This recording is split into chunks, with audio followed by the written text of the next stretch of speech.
Have you ever found yourself pondering the intricate world of economics? Perhaps you've heard the terms microeconomics and macroeconomics thrown around, but what do they really mean? How do they differ, and why does it matter?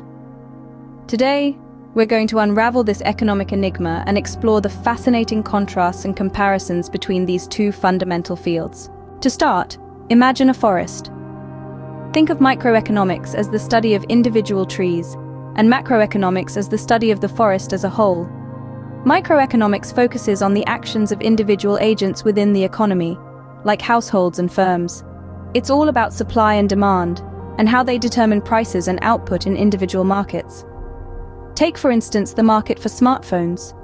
Microeconomists might analyze how a rise in the price of a popular smartphone model affects its demand, or how a production cost reduction could influence the selling price. It's a microscopic view of economics, hence the name. On the other hand, macroeconomics deals with the economy as a whole. It's interested in the big picture, the forest, if you will, rather than individual trees.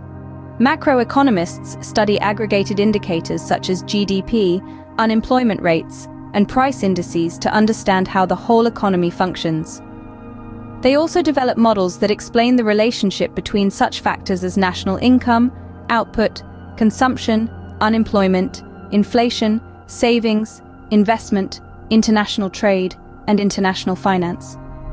While microeconomics might question why a certain company decides to reduce its workforce, macroeconomics would ask why a country's unemployment rate rises.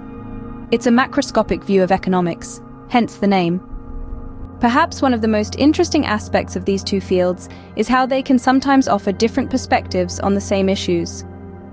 For example, a microeconomic perspective might suggest that cutting wages could lead to increased profitability for a business.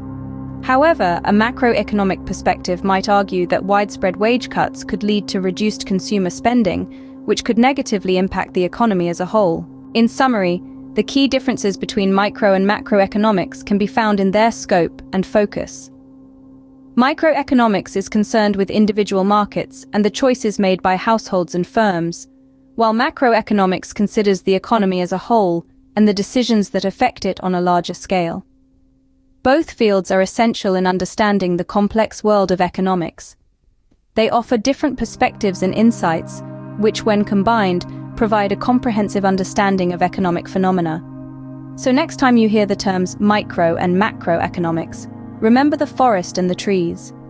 Each tree has its own story, its own ecosystem, but only when you step back can you see the forest in all its glory.